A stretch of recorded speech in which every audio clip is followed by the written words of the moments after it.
Yo, shout out to the real ones. You're watching New York Knicks Now by Chat Sports. I'm your host, Marshall Green, as always. We have a big show to get to. Some news. The New York Knicks, they've made a roster move. There's also some smoke surrounding Carmelo Anthony and the New York Knicks. And unfortunately, we have to talk about Donovan Mitchell. I said I was done, but this is the face of a liar because Donovan Mitchell spoke about the New York Knicks with Brian Windhorst. Windhorst asked him about the trade to the Knicks. Did he think it was going to happen? What did he think about it all? We got quotes from D. Mitch. We'll break it all down on today's show, but this is why you subscribe. Hit that big red button. We're trying to get to 14,000 subs on the channel. Let's do it for Mace. Let's talk about Carmelo Anthony because the reports are the Knicks are not interested in signing Carmelo Anthony. Marc Berman put out a piece today, and he's pretty much said at one point the New York Knicks were interested in signing Carmelo Anthony, but at this point, it's not going to happen. And you can blame Danny Ainge for this, honestly, because I truly believe if the Knicks would have made a trade for Donovan Mitchell, they would have went out and signed Carmelo Anthony as a bench bet to bring some juice off the bench because they would have some roster spots to fill. Because if you look at the roster right now, you already got Obi, you already got Julius, Cam Reddish, Quentin Grimes, Evan Fournier. There's no minutes for Carmelo Anthony right now. He's not coming to play off the bench or come off the bench and not play at all, be a bench warmer. But he would have been a significant piece, I think, if the Knicks did trade for Mitchell. But that's not reality. Reality is, sounds like Carmelo Anthony is not coming back to this Knicks this year. And I feel like he should get a job somewhere else because whatever you want to say about Carmelo, the fact that he put up these numbers last year is pretty damn incredible. 13.5 points per game, 4 rebounds, 44% from the deck, and 38% from downtown. Carmelo reinvented himself. He's not that ISO jab stepper anymore. He's not a guy that's a black hole on offense that you pass him the ball and you never see it back. He's a spot-up shooter, one of the best three-point shooters in the NBA, and he can still give you a bucket from all 3 levels of the hardwood. And what he did with the New York Knicks was honestly truly incredible. Did he get us to the finals? No. Did he probably under-deliver? Yes. But he also played in the same conference as this guy named LeBron James. That's a top 10 player, top 5 player, top 3 player to some people to ever touch a basketball.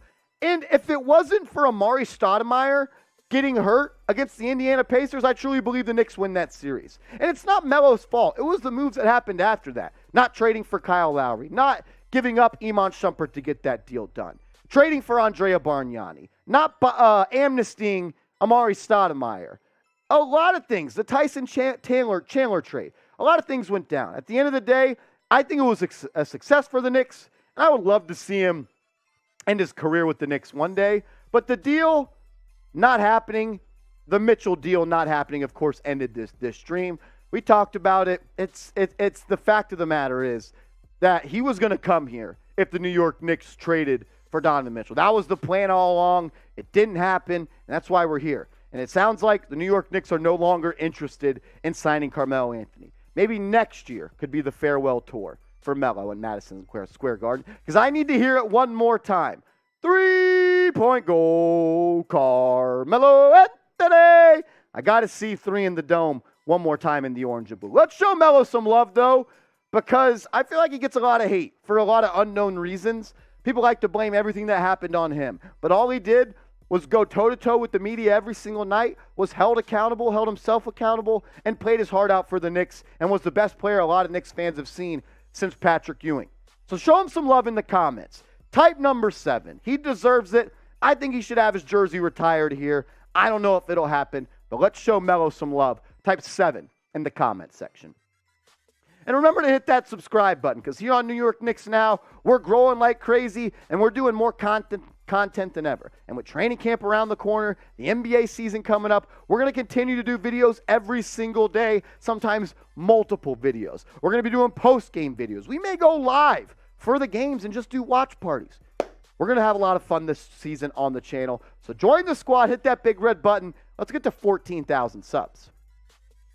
The New York Knicks made a roster move. They have signed Daquan Jeffries to a training camp contract. Jeffries, he played with the New York Knicks Summer League team this offseason, and he showed some skills that were honestly impressive. Has a long way to go to be an NBA rotational piece, but the raw tools are there. This guy's ability, his first step is explosive. He has great bounce off the ground. He can get off the ground quickly. He's like Zion in the fact that his ability to jump and elevate off the floor quickly and violently is truly in a different stratosphere than a lot of people in this league. He's got to be a better shooter, has to be a better ball handler, and get better everywhere else. But he has the athletic ability, and I like the fire he played with on defense. I think he may one day find a spot on the New York Knicks. I'm not sure if it's this year, though. But Brian Lewis, he gave a good breakdown of Daquan Jeffries for the people that don't know him. He said the Knicks are signing Jeffries to an Exhibit 10 contract, which is essentially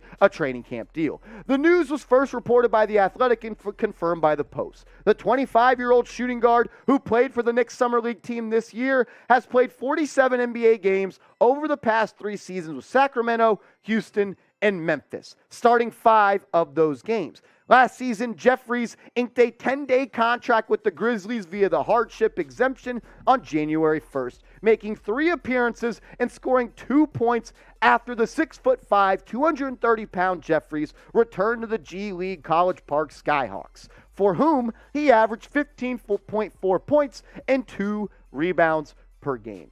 So he's going to be on an Exhibit 10 deal. He's going to be here trying to fight for a roster spot in training camp. And the Knicks still have 2 open roster spots. I don't expect the Knicks to go out and sign anybody that they're really expecting to give a lot of minutes to. If you look at the way Tom Thibodeau has kind of constructed his teams with the Knicks, he wants that 15th player to be a hype man and not really get minutes. Kind of like Ryan Arcidiacono this past year, or Theo Penson the year before that. He doesn't really want like a vet in that 15th spot, trying to fight for playing time. So expect these next 2 roster moves to be guys that have potential, can get better, good locker room guys, good culture guys. But I'll ask you, put your GM hat on. Who should the Knicks fill the 2 final roster spots with? Should they go out and sign a veteran like a Marcus Aldridge or Blake Griffin? Or should they go make a trade 1 player for 3 players? What should they do? Get creative. Let me know what you're thinking in the comments down below. Also, I want to give a shout out to the real ones because you guys have been showing up and showing out. Here at Chat Sports, every channel created a shirt, a t-shirt themed around their show. I came up with the real ones for Knicks Now, and we've sold the second most shirts in the company.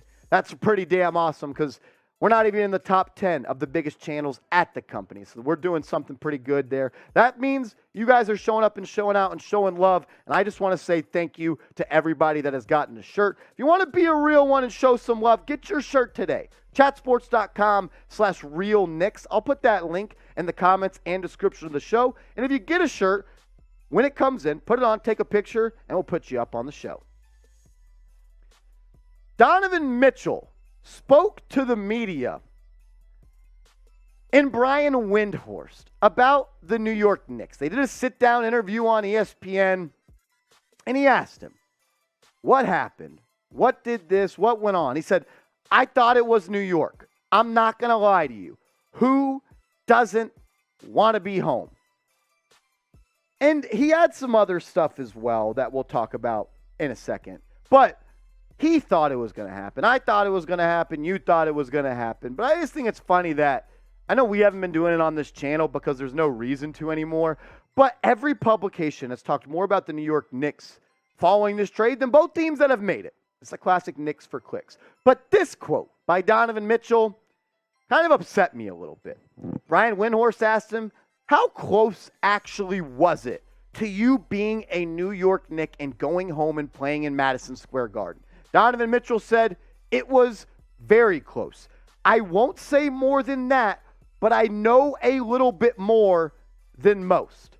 But definitely very close. That sounds like he was told it was done. That's what it sounds like to me. It sounds like they told him, if we trade you, we are going to trade you to the New York Knicks. I'm not going to lie. It hurt hearing this. It did. I thought it hurt. It hurted hearing this because he was a player that wanted to come to the Knicks, a superstar. He is a superstar, and we didn't make it happen. I think it might have been the smart decision, but it just sucked. We've been star hunting for so long, and one finally wanted to be a Knick, and we didn't make it happen. This is the last time, I promise, unless he says some more off-the-wall shit, that we will talk about Donovan Mitchell. But since the dust is settled and our emotions are out of it, and we can view this through a clear eye, should the Knicks have traded for Donovan Mitchell? The last question we'll ask about him. I just want you guys to chime in because we're 2-3 weeks removed from the situation. We could think with a clear head. I want your honest opinions in the comment section right now because I value your guys' opinions. Knicks fans are the smartest fans in the world, and I want to hear what you got to say. Should the Knicks, you know what it took, should the Knicks have traded for Donovan Mitchell? Type Y for yes, type N for no. If you made it this far in the video, that means you are a real one, ladies and gentlemen. Thanks for showing love. Thanks for stopping by. We'll see you later in the comments if you type real one because I'll show you some love if you do. Let's ride.